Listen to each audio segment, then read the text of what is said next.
Nós estamos em Josué, o pastor pregou semana passada no capítulo 12. Aqui é a terra de Canaã antes da conquista. Esses são os povos que tinham. Tem vários, né? Tem os refaíns, ok? Tem aqui os amorreus, os amonitas, tem também os emitas, edomitas, moabitas. Esse lado aqui é os itas, esse lado aqui são os eus, tá? Filisteus, heteus, tem os amorreus, cananeus, jebuseus, tem vários, certo? E aqui são os povos que foram tirados, ou pelo menos parte deles foram tirados da terra, foram vencidos, né? Só que essa aqui são as divisões das tribos de Israel na terra. Lembra que antes da atravessar o Jordão, quem que ficou com aquela terra lá? Foram os da tribo de Ruben, de Gade e meia tribo de Manassés. Então, Ruben, Gade, meia tribo de Manassés. A outra metade veio para cá, certo? E aqui eles fizeram uma distribuição, você pode ver no capítulo 13, capítulo 14 também, capítulo 15. Você pode ver que a distribuição foi por sorteio. O restante. Menos alguns outros, que eu vou explicar. Levi não entra aqui, porque os levitas, a porção deles é o Senhor. Eles não têm terra, né? Então a gente tem Aser, Naftali, Zebulon, ok? Manassés. Aqui nós temos Isacar, Efraim, Dan, Judá, Simeão, ok? Só que o nosso texto de hoje vai passar nesse local aqui, Não que eles estejam aqui, mas vai falar sobre esta terra, Hebron, o monte Hebron, e onde que estava também ali a tribo de Judá. Então, os de Judá, encabeçado por Caleb, vai ao encontro de Josué para falar sobre essa terra. Nosso texto hoje está em Josué capítulo 14. Josué capítulo 14. E antes da gente ler o texto e ir para o texto, nós ficaremos apenas dos versículos 6 a 15. Eu queria iniciar fazendo algumas perguntas para você, para nossa reflexão. O que as promessas de Deus significam para você? Posso imaginar que muitos devam ter respondido: significam muito. Então surge uma próxima pergunta. Elas são percebidas no nosso dia a dia? Essas promessas de Deus? Como que essas promessas mudam as nossas ações, reações, os nossos sentimentos, o que nós desejamos? Essas promessas são reais para nós? Ou são apenas meras informações de que um dia alguma coisa se consumirá? Será consumada? O que significa as promessas de Deus para nós? Nós vivemos em um tempo em que muitos falam sobre promessa de Deus. De um lado, falam como se fossem garantias automáticas, sem um homem precisar fazer nada, sem qualquer responsabilidade humana. Por outro lado, muitos afirmam que as promessas só serão cumpridas se fizermos por merecer, ou se buscarmos, se fizermos alguma coisa. Depende de nós. O Senhor colocou à disposição, mas depende de nós. Mas o que a Escritura apresenta como modelo para nós, dessas promessas? Deus promete pela sua graça, mas os seus filhos se apropriam dessa promessa por meio da fé perseverante, da obediência, caráter e disposição de caminhar segundo a vontade de Deus. Essas promessas são dadas por Deus em relacionamento. E isso faz total diferença na nossa vida. Porque isso Deus faz por meio das alianças. É por isso que existem as alianças. Nós estamos em relacionamento com Deus. Nós estamos em qual aliança? Na nova aliança. Então isso envolve as duas partes da aliança, que estão em aliança. Mas por que dizemos que o cumprimento vem de Deus? Por que dizemos que o cumprimento vem só por causa da fidelidade de Deus? Porque Deus, em sua graça, garante um povo perseverante. Um povo que tem um direito sobre essa herança. Então, na graça de Deus salvadora, que forma um povo para si, que são herdeiros da promessa, está incluída a fé que persevera desse povo. Mas não deixa de ser uma ação de Deus e uma ação nossa, uma responsabilidade nossa também. Em Josué, capítulo 14, dos versículos 6 a 15, encontramos a história então de Caleb, um homem que recebeu uma promessa do Senhor aos 40 anos e só viu o cumprimento aos 85 anos. Mas o texto não apresenta Caleb como alguém passivo. Pelo contrário, mostra um homem que cooperou com Deus, insistiu na promessa, permaneceu fiel.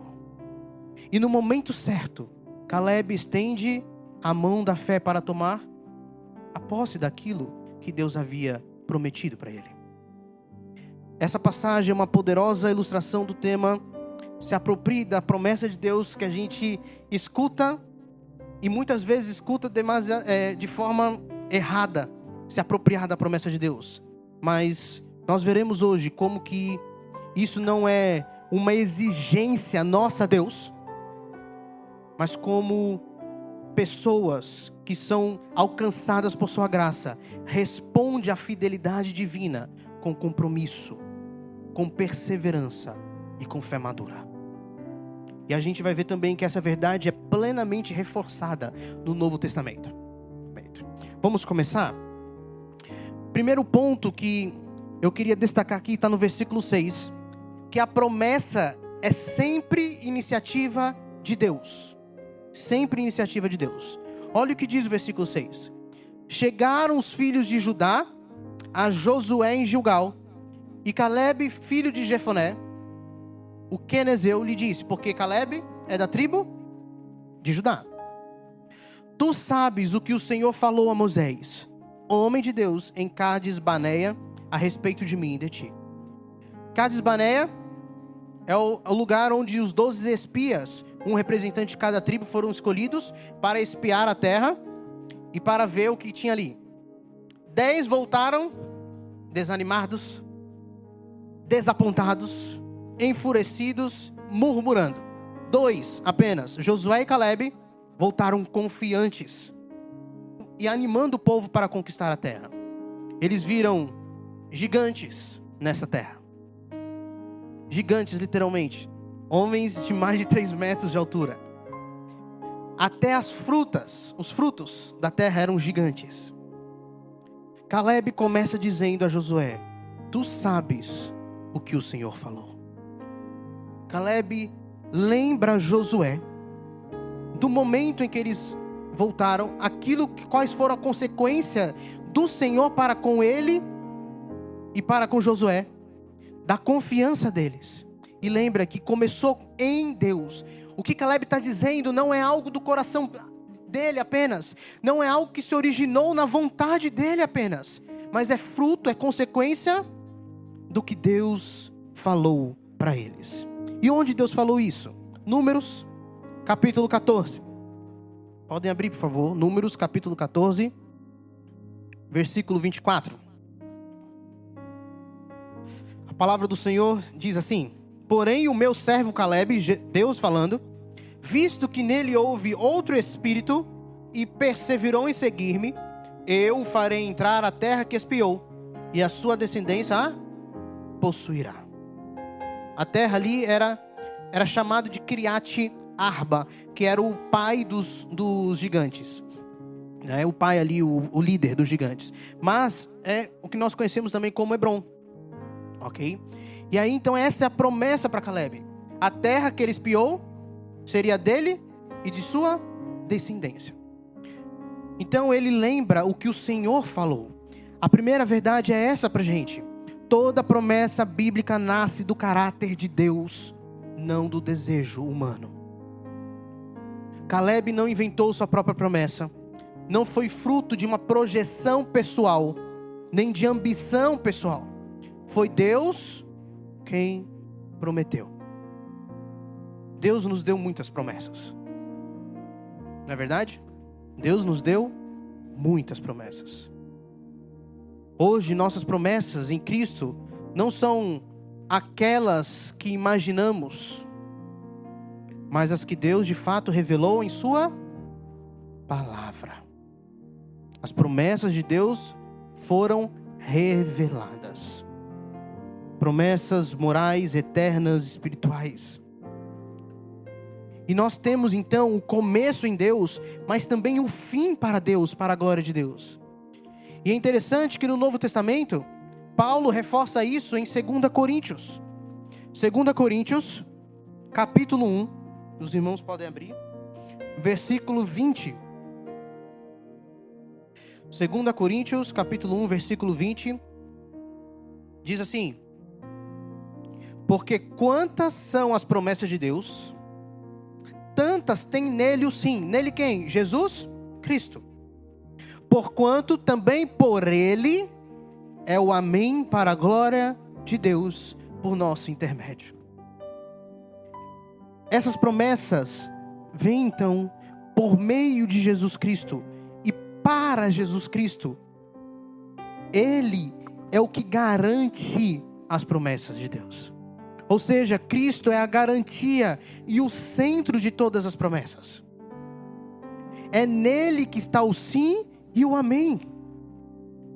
Já pensou se as promessas de Deus fossem garantidas por nós?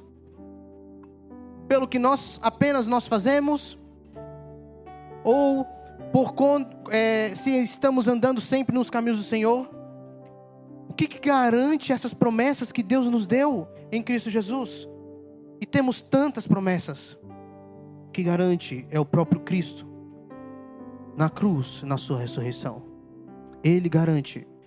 Ele faz um povo herdeiro digno de herdar as promessas, porque estão unidos ao próprio Cristo. Então a primeira verdade que nós vemos sobre as promessas por meio desse texto é que a promessa é sempre iniciativa de Deus. Ela nasce do caráter de Deus, não do desejo humano. O segundo ponto está no versículo 7 e 8. Que apropriar-se das promessas exige perseverança ao longo do caminho. Ao mesmo tempo que Deus nos dá as promessas, nasce dele as promessas, nós também temos responsabilidade diante disso. Perseverança ao longo do caminho. Versículos 7 e 8. Do capítulo 14 de Josué. Tinha eu 40 anos quando Moisés, servo do Senhor, me enviou de Cades Barneia para espiar a terra. Que eu lhe relatei como sentia no coração. Mas meus irmãos que subiram comigo desesperaram o povo. Eu, porém, perseverei em seguir o Senhor, meu Deus. Caleb relembra no seu discurso aqui: eu perseverei em seguir o Senhor, meu Deus. Enquanto outros desanimaram, murmuraram, abandonaram o compromisso com Deus, a confiança em Deus, Caleb manteve-se fiel. Aqui aprendemos que a fé que herda promessas é uma fé que persevera, que permanece, que não se curva à pressão da maioria, nem à incredulidade do ambiente que está. A fé que herda é a fé que persevera em confiar no Senhor. E aqui não se trata de perseverar, de ter uma fé que conquista a Deus. Não, nós já fomos conquistados por Ele. Mas de caminhar de modo coerente com aquilo que Deus prometeu. É um povo que herda as promessas é um povo que anda de modo coerente com as próprias promessas de Deus. Colossenses capítulo 1 nos lembra disso. A partir do versículo 21. Ele diz lá, Paulo diz: e a vós outros também, que outrora eres estranhos e inimigos no entendimento, pelas vossas obras malignas, agora, porém, falando de Deus, vos reconciliou no corpo da sua carne, mediante a sua morte, para apresentar-vos perante ele santos, inculpáveis e irrepreensíveis. Ou seja, Jesus Cristo reconcilia em si todas as coisas. E faz um povo para apresentar esse povo perante ele santos, inculpáveis e irrepreensíveis perante Deus, no julgamento. Só que, no versículo 23 ele diz: se é que permaneceis na fé, alicerçados e firmes, não vos deixando afastar da esperança do evangelho que ouvistes e que foi pregado a toda criatura debaixo do céu, e do qual eu, Paulo, me tornei ministro. Paulo está falando que esses que foram reconciliados, eles vão permanecer, eles vão perseverar, firmes, não vão se deixar afastar da esperança do evangelho. Hebreus capítulo 6, versículos 11 e 2, nos instrui também.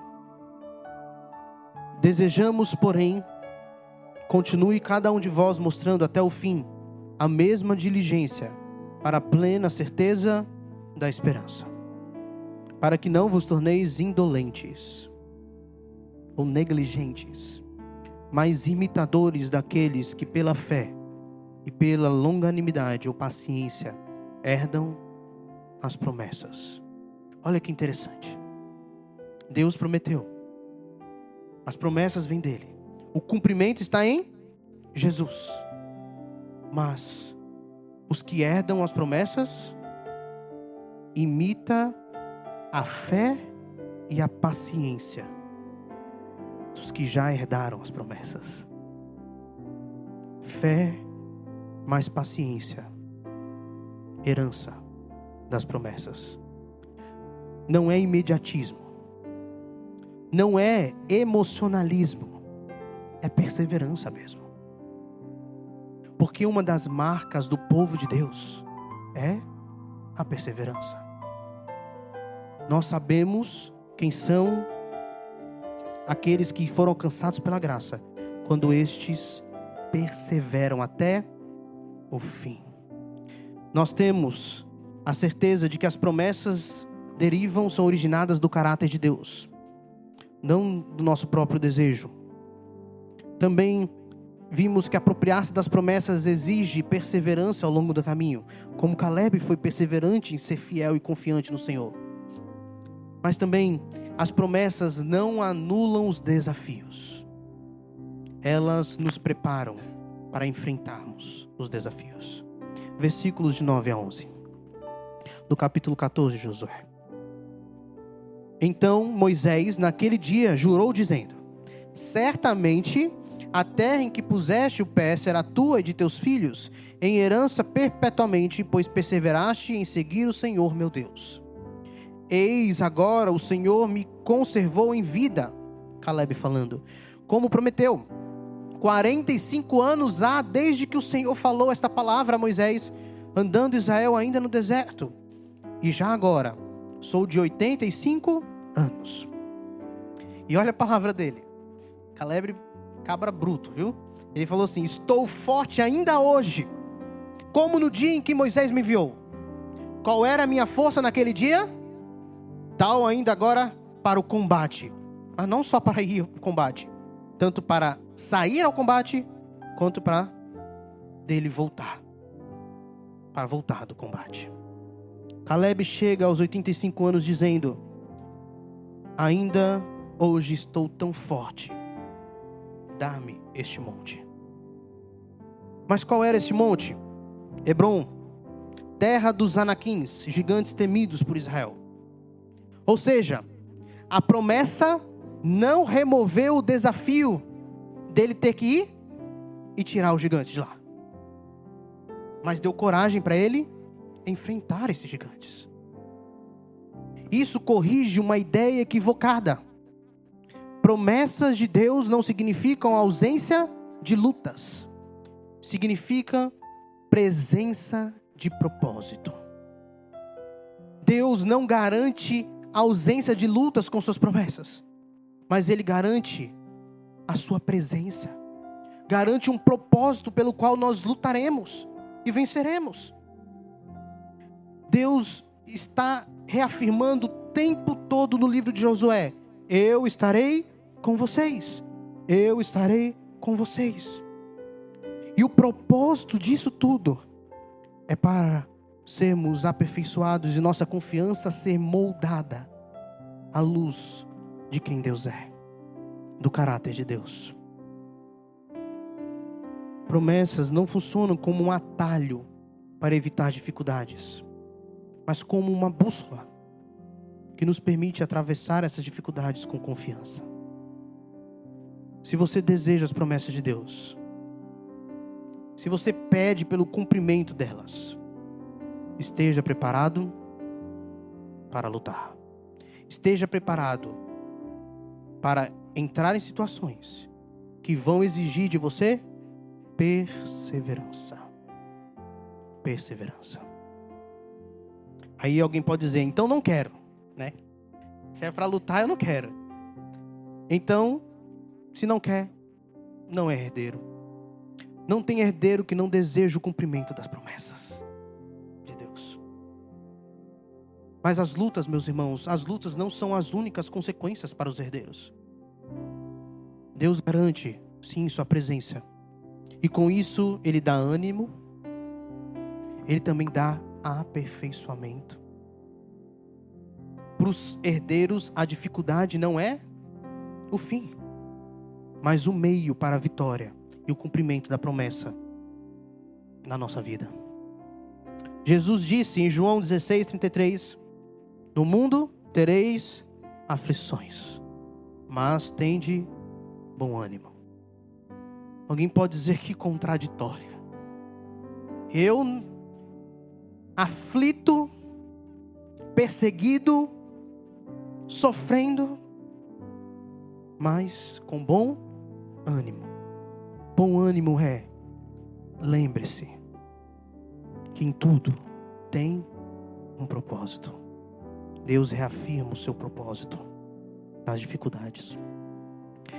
2 Pedro, capítulo 1, versículos 3 e 4, ele também diz: visto como pelo seu divino poder nos têm sido doadas todas as coisas que conduzem à vida e à piedade, pelo conhecimento completo daquele que nos chamou para a sua própria glória e virtude, pelas quais nos têm sido doadas as suas preciosas e muito grandes promessas, para que por elas vos torneis coparticipantes da natureza divina, livrando-vos da corrupção das paixões que há no mundo.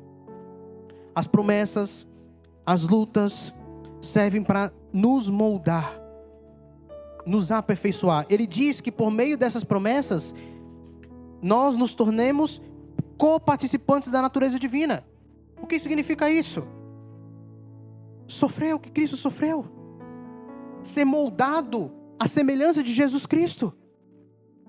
Lembra que o bom propósito de Deus sempre será cumprido. E o propósito para aqueles que foram chamados é ser a semelhança de Jesus Cristo. Ser a semelhança de Jesus Cristo. Então, as lutas, nós podemos ter bom ânimo nessas lutas, boa vontade, propósito. E não somente isso, Deus transforma essas lutas em maturidade, em aperfeiçoamento. Essas promessas de Deus não são para nos mimar, meus irmãos. As promessas de Deus não servem para nos mimar. O que a gente vê por aí, pregações falando sobre promessa de Deus, para mimar o povo de Deus, não é para isso. É mais para nos forjar. As promessas servem para nos forjar, nos moldar. Vamos ter isso em mente. Precisamos ter isso em mente. Nós queremos cumprimento das promessas. Isso não anula os desafios, mas nos prepara para enfrentar os desafios. Meus irmãos, nós vimos que a promessa é sempre iniciativa de Deus. Não nasce do desejo humano. Nós vimos que apropriar-se das promessas exige perseverança ao longo do caminho. Deus forma um povo que persevera. Nós também vimos que as promessas não anulam os desafios.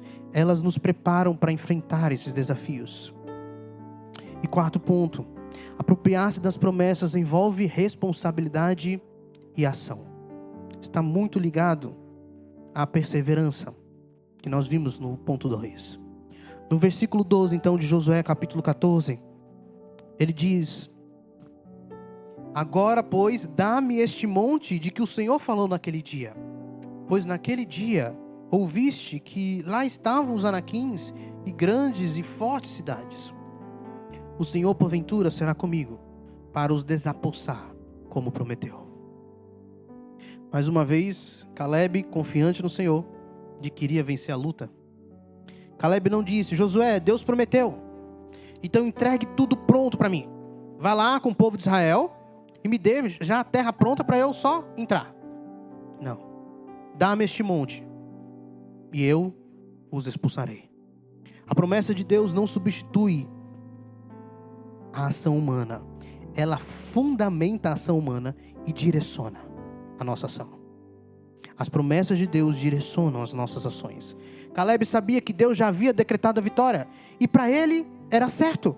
Mas alguém precisava ir lá e tirar os gigantes de lá. Ele precisava levantar-se, subir o monte, lutar, confrontar os gigantes, expulsá-los. Então, da mesma forma, apropriar-se das promessas exige decisões diárias. Disciplina espiritual, renúncia ao pecado, busca da santidade e compromisso com Cristo, que é tudo o que Deus já nos deu na salvação. Nele, em Cristo Jesus. Percebe como a ação divina e a ação humana estão juntas. Mas tudo parte de Deus. Às vezes queremos, mas não queremos. Como assim? Nossa mente pensa, nossa boca fala, mas nosso corpo não se mexe para ir. Senhor, eu quero pedir salvação para o meu parente, para o meu vizinho, para o meu amigo, mas nunca pregou o evangelho. Nunca deu nem um folheto evangelístico. Senhor, abençoa o meu casamento. Mas está disposto a seguir o que a palavra diz sobre o que são os preceitos, a direção divina sobre como viver o casamento?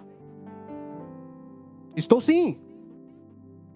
Só tem como tirar aquela parte de amar a esposa como Cristo amou a igreja e se entregou por ela? É muito. Senhor, seja fiel. Seja fiel, Senhor. Mas qualquer coisa que aparece na nossa vida de situação, eu já deixo a minha fidelidade de lado. Será mesmo que o povo a quem Deus garantiu o cumprimento das promessas é um povo que anda do jeito que Ele quer? Do jeito que nosso coração diz para andar? Ou Deus nos deu a capacidade, e Deus deu a capacidade para esse povo de, ao se apropriar das promessas de Deus, a ser herdeiro, viver como verdadeiros herdeiros, dignos da promessa de Deus. Deus fez isso com o seu povo. E isso é graça do Senhor. Formar um povo que quer viver como Deus quer. Que deseja ter o coração de Deus. Que olha para essas promessas e diz: Senhor, eu quero isso acima de todas as coisas. Me faça viver como quem é digno, herdeiro dessas promessas, que são os que estão em Cristo Jesus. Filipenses capítulo 2, versículos 12 e 13, diz lá pra gente: desenvolvei a vossa salvação. E aí no versículo seguinte, no versículo 13, ele diz: pois Deus é quem efetua em vós tanto querer quanto realizar. O desejo e a capacidade para cumprir a vontade de Deus já está incluída na graça que nos alcançou. E como isso é tremendo, meus irmãos. Como isso é tremendo. Ou seja, Deus promete e Deus capacita. Nós respondemos nos movendo em ação. Em ação.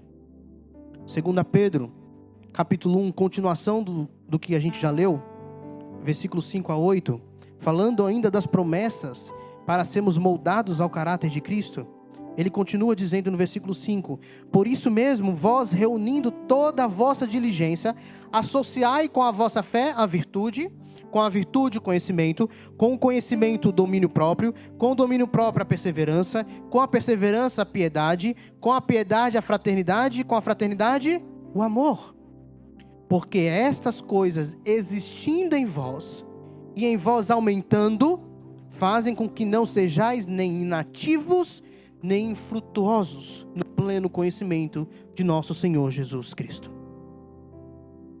As promessas nos moldam no caráter de Cristo, nós vimos isso. Como que elas fazem isso? Por meio da atividade, por meio do serviço. Resumindo aqui, a fé, a virtude e toda essa sequência que o autor faz aqui, Pedro faz, ele coloca no final o amor. O amor. Os verdadeiros herdeiros da promessa amam. Andam no caminho amando. Amando. Então, apropriar-se das promessas envolve responsabilidade e ação. E por último, Deus cumpre suas promessas no tempo certo. Ele nunca se atrasa. Versículos 13 a 15 do capítulo 14 de Josué.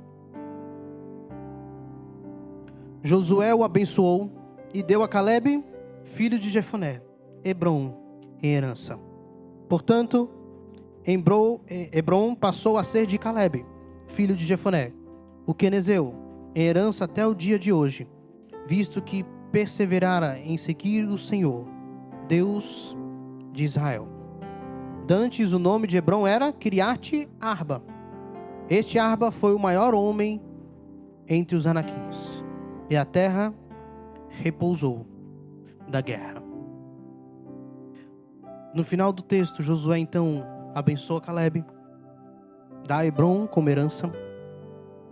Depois de 45 anos, o que Deus disse se cumpriu. Qual a combinação que nós vemos aqui? Promessa divina, perseverança de Calebe, ação de Calebe, cumprimento fiel. Esse é o modelo bíblico. Números 23, capítulo 23, versículo 19 diz: Deus não é homem para que minta, nem filho do homem para que se arrependa. Porventura, tendo ele dito, não o fará? Ou havendo falado, não o cumprirá? Se Deus falou, se Deus prometeu, Ele vai cumprir. Mas o tempo é dele. Nós podemos fazer uma conexão aqui com Hebreus capítulo 10, versículos 23. Diz lá: guardemos firme a confissão da esperança, pois fiel é aquele que prometeu. Deus é fiel a Ele mesmo. Consequentemente, é fiel a nós. Cristo é a garantia. Nele tudo que Deus prometeu encontra segurança e cumprimento, seja nesta vida ou na eternidade. A eternidade também. Meus irmãos, a Bíblia está recheada de bênçãos e recebimento ativo. Essa ideia da ação divina, a ação do homem. A Bíblia diz que Deus nos santifica. E aqui já é a conclusão. Deus nos santifica. Mas também diz para perseguirmos a santificação, sem a qual ninguém verá ao Senhor. A Bíblia diz que Deus nos dá a paz, mas diz para orarmos pela paz e nos esforçarmos por ela. A Bíblia diz que Deus é o nosso sustento, Ele que nos sustenta, mas diz para orarmos pelo pão nosso de cada dia. E diz: aquele que não trabalha, que não coma. Perdão também é prometido por Deus, mas diz para chegarmos a Ele com o coração contrito e quebrantado.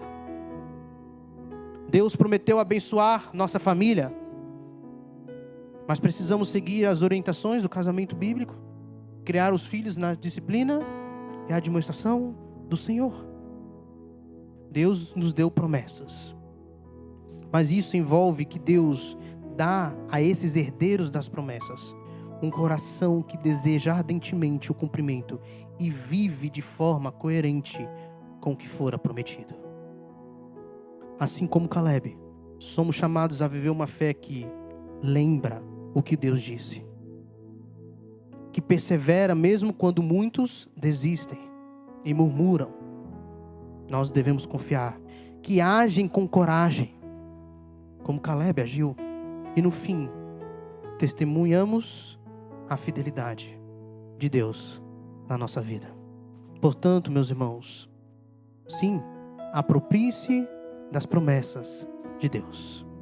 Não é triunfalismo, mas com fé e perseverança em uma vida centrada em Cristo. Povo de Deus, herdeiros da promessa, perseveremos, porque os que perseveram verão o cumprimento, porque fiel é aquele que prometeu, e sua bondade sempre nos seguirá.